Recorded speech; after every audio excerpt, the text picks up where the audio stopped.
ನೀವು ನಮ್ಮನ್ನ ಹೆಂಗ್ ತಿರುವ ಮರುವ ಕೇಳ್ತವ್ರನ್ನ ಕೇಳ್ರಿ, ತಿರುವ ಮರುವ ಕೇಳ್ರಿ. ಈಗ ರಾಮ ಮಂದಿರನಲ್ಲಿ ಅಲ್ಲಿ ಕೂಡ ಆ ಭೂಮಿ ಮೇಲೆ ದುಡ್ಡು ಜಾಸ್ತಿ ಮಾಡ್ಕೊಂಡಿದ್ದಾರೆ, ಗುರ್ತದು. ರಾಮ ಮಂದಿರ ಮೇಲೆ ಅಲ್ಲಿರ್ತಕ್ಕಂಥ ಒಬ್ಬರು ನಮ್ಮವರೇ ಆ ನಮ್ಮ ರಾಮ ಮಂದಿರ ಇರ್ತಕ್ಕಂಥ ಪದಾಧಿಕಾರಿಗಳೇ ಕೋಟ್ಯಾಂತರ ರೂಪಾಯಿ ಅದರಲ್ಲಿ ಲಾಭ ಮಾಡ್ಕೊಂಡಿದ್ದಾರೆ. ಅದ್ರ ಬಗ್ಗೆ ಕೇಳ್ಬೇಕಲ್ಲ ನೀವು. ಅವ್ರದೇ ಸರ್ಕಾರ ಐತೆ, ರಾಜ್ಯ ಸರ್ಕಾರ ಅವ್ರದೇ ಐತೆ, ಕೇಂದ್ರ ಸರ್ಕಾರ ಅವ್ರದೇ ಐತೆ. 17 ಲಕ್ಷ ರೂಪಾಯಿ ಜಲ್ದಿ ತಗೊಂಡು ಸರ್ಕಾರಕ್ಕೆ 3 ಕೋಟಿ ರೂಪಾಯಿ ಮಾಡ್ತಾನೆ. ಇವನ್ನೆಲ್ಲ ಯಾವ ನೀವು ಪ್ರಶ್ನೆ ಕೇಳಲ್ವಾ? ಅದ್ರ ಬಗ್ಗೆ ಇವ್ರು ಹೋರಾಟ ಮಾಡಲ್ವಾ?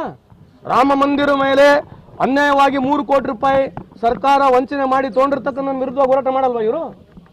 ಒಂದು ಕೇಸ್ಗೋಸ್ಕರ ಇಷ್ಟು ಹೋರಾಟ ಮಾಡ್ತಿದ್ದಾರೆ. ರಾಮ ಮಂದಿರ ಭೂಮಿ ಮೇಲೆ 3 ಕೋಟಿ ರೂಪಾಯಿ ಅನ್ಯಾಯ ಮಾಡ್ತಕ್ಕಂಥ ವಿರುದ್ಧ ಹೋರಾಟ ಮಾಡ ಇವ್ರದ್ದು. ಶ್ರೀಕಾಂತ್ ಬಿಡುಗಡೆ ನಂತರ ವಿಜಯೋತ್ಸವ ಮಾಡ್ಲಿಕ್ಕೆ ತಯಾರಿ ಮಾಡ್ತಾರೆ ಅಲ್ರಿ, ನಾನು ಕೇಳಿದ ಪ್ರಶ್ನೆ ಬಗ್ಗೆ ಮಾತಾಡಲ್ಲ. ಅವ್ರು ವಿಜಯೋತ್ಸವ ಮಾಡೋದು ನಾವೇನ್ ಮಾಡೋಣ? ಈಗಲೂ 3 ಕೋಟಿ ರೂಪಾಯಿ ಅನ್ಯಾಯ ಆಗಿದೆ, ನೀವು ಕೇಳ್ರಲ್ಲ, ಅದ್ರ ಬಗ್ಗೆ ಹೋರಾಟ ಮಾಡಿ ಕೇಳ್ರಿ. 3 ಕೋಟಿ ರೂಪಾಯಿ ಅನ್ಯಾಯ ಆಗಿದೆ ರಾಮ ಜನ್ಮಭೂಮಿ ಮೇಲೆ 3 ಕೋಟಿ ರೂಪಾಯಿ ಅನ್ಯಾಯ ಆಗಿದೆ. ಯಾರು ಹೋರಾಟ ಮಾಡ್ಬೇಕೀಗ? ನೀವು ಅದ್ರ ಬಗ್ಗೆ ಕೂಡ ಹೋರಾಟ ಮಾಡಿ ಕೇಳ್ರಿ. ಅಲ್ಲಿ ಇದೆ, ಹೆಚ್ಚು ಕಮ್ಮಿ ಅಷ್ಟೇ ಇದೆ. ನನ್ನ ಫಿಗರ್ಸ್ಗಳು ರಾಂಗ್ ಇರ್ಬೋದು, ಖಂಡಿತವಾಗಿ ಅದರಲ್ಲಿ ಆಗಿದೆ, ಅದು ಭ್ರಷ್ಟಾಚಾರ ಆಗಿದೆ. ನಾನು ಹೇಳಿರ್ತಕ್ಕಂಥ ಫಿಗರ್ಸ್ ರಾಂಗ್ ಇರ್ಬೋದು, ಭ್ರಷ್ಟಾಚಾರ ಆಗಿದೆ. ಬಟ್ ಇದು ಎಷ್ಟು ದೊಡ್ಡ ಆರೋಪ ಇದು? ನೀವು ಕೇಳ್ಬೇಕು ಅವರಿಗೆ. ಅಲ್ಲ, ನೀವು ಕೇಳ್ಬೇಕು. ಇಟ್ಟಂಗಳಿಗಳು ನಾವು ಕಳಿಸಿ ವಿಟ್ಟಂಗಳಿಗಳು, ನಾವು ಕಳಿಸಿ ವಿಟ್ಟಂಗಳಿಗಳು ಎಲ್ಲದ ವಿಟ್ಟಂಗಳಿಗೆ ಕೇಳ್ಬೇಕಲ್ವ ನೀವು? ಅದ್ ನೀವು ಕೇಳ್ಬೇಕು ಅವ್ರಿಗೆ. ನಮ್ಮನ್ನ ಯಾಕೆ ಕೇಳ್ತೀರಿ?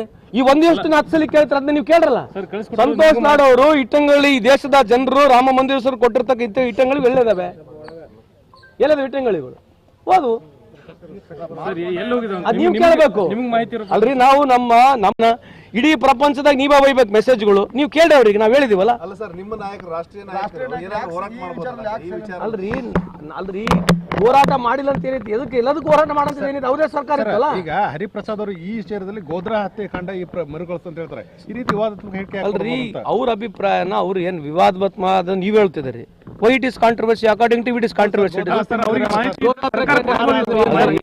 ಈಗ ಅವ್ರು ಹೇಳಿರ್ತಕ್ಕಂಥದ್ದು ಅವ್ರು ಹೇಳಿದಾರೆ. ಈಗ ನೀವು ಅಷ್ಟೆಲ್ಲ ಹೇಳ್ತಿರವ್ ತಾನೆ. ನೀವು ಅವ್ರ ಕಾಲದಲ್ಲಿ ಈಗ ಆಗಿರ್ತಕ್ಕಂಥದ್ದೆಲ್ಲ ನಾನು ಮಾತಾಡ್ಕಂತ ಹೋದ್ರೆ ನೀವು ಅವ್ರಿಗೆ ಪ್ರಶ್ನೆ ಕೇಳ್ತೀರಾ? ಅಲ್ಲ, ಇಲ್ಲ ಒಂದು ತಡ್ರಿ. ಈಗ ಅವ್ರು ಎಷ್ಟು ಮಾಹಿತಿ